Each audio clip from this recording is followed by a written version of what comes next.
Hey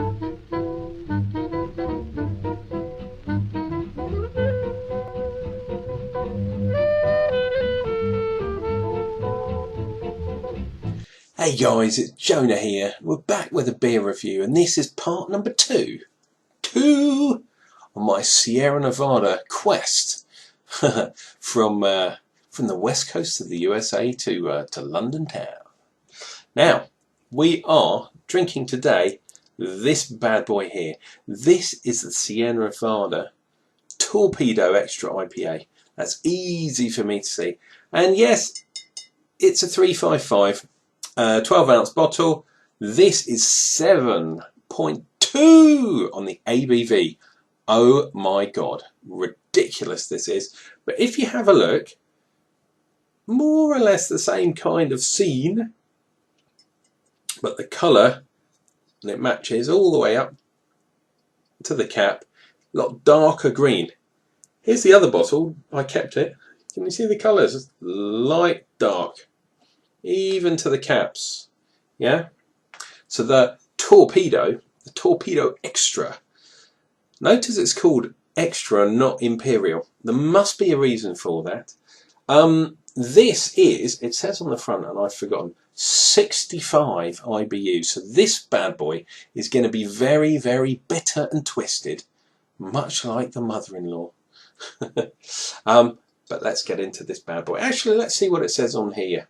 I quite like the information, and if you're a brewery and you do the old neck chief labels, make sure you give yourself something extra on there. The Torpedo Ale is a big American IPA, perfectly balanced yet full of flavour and aroma that highlight the complex citrus, pine and herbal characteristic of whole cone American hops. Shaman.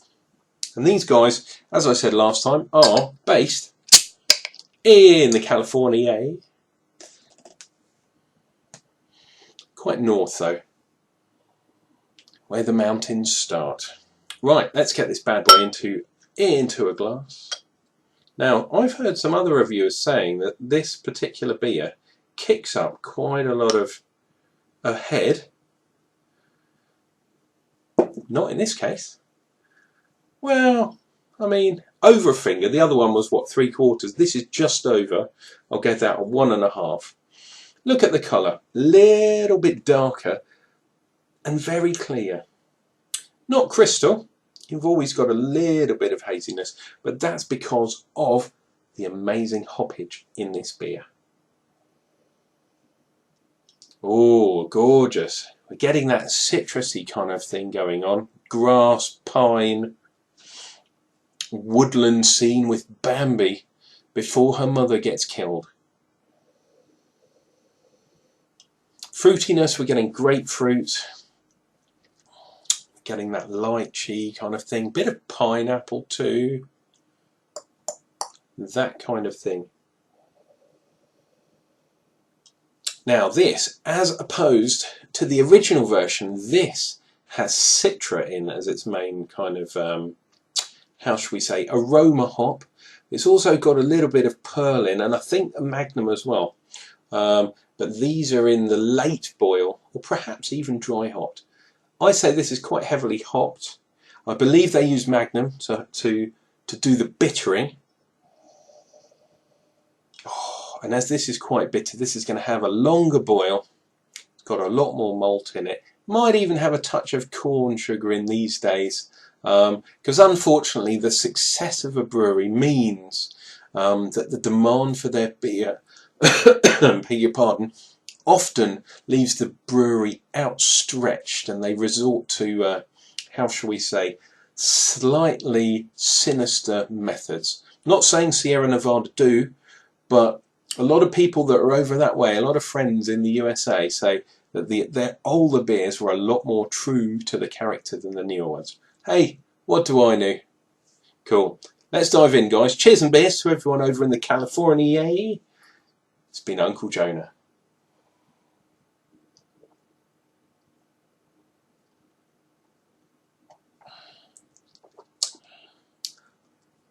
Wow. Now, that is very interesting. That is a lot less hoppy than I thought it was going to be.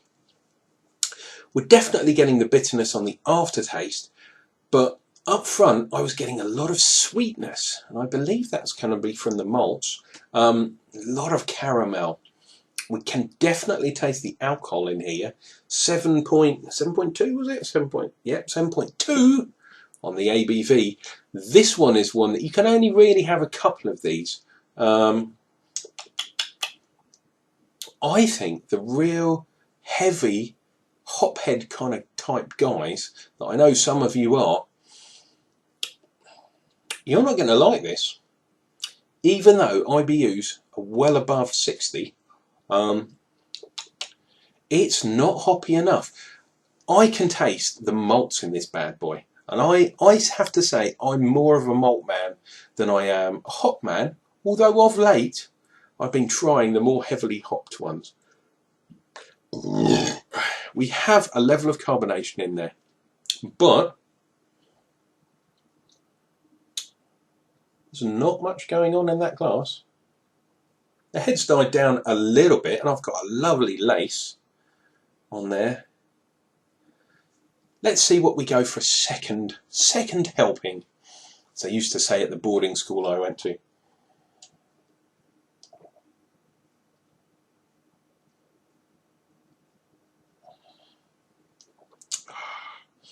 Bit more lacing? Oh yeah. Tiny bit more bitter on the second gulp. Yeah, I'm getting the bitterness now, but still in the mouth I was getting a lot of sweetness from the malts. They must have put a lot of malt into this bad boy. Getting it up to +7 on the ABV is a feat in itself.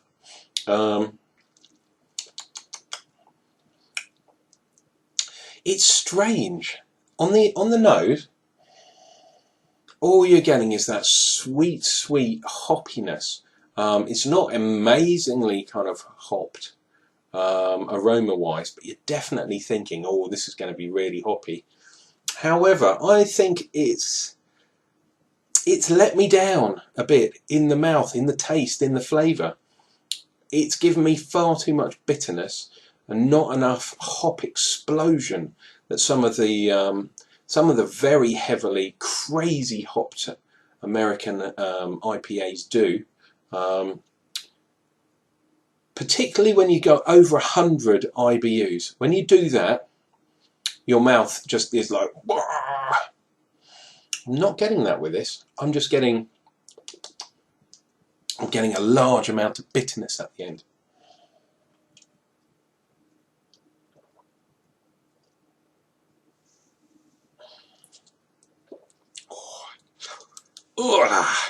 Too much, I think. Is this sessionable? No. Is it drinkable? Yes, hell yes. I'm drinking this quite fast because obviously I'm reviewing it. If it was you, I would savour this over a longer period of time, but it's definitely got that kind of pine forest kind of thing going on. You know what I'm saying? I'm going to savour that. If you're drinking along at home, and I know some of you like to, Torpedo Extra IPA. You can get this in some supermarkets. Deary me. Over here in the UK now. And that's where I got these two. They were sitting next to each other on the shelf. And I thought, I've got to do a double review, which I have now done. Guys, it's been my ultimate pleasure talking to you. Please click like and subscribe down below, because if you don't, you won't see any more of my reviews. Give me a thumbs up. Make sure you put a comment down below. You think, oh my god, you got it totally wrong. Let me know. You think, oh my god, you got it totally right. You know what to do. Put a comment down below. This has been Uncle Jonah, drinking a lot of beer, so you guys don't have to. Take care, and we'll see you real soon for more beer reviews.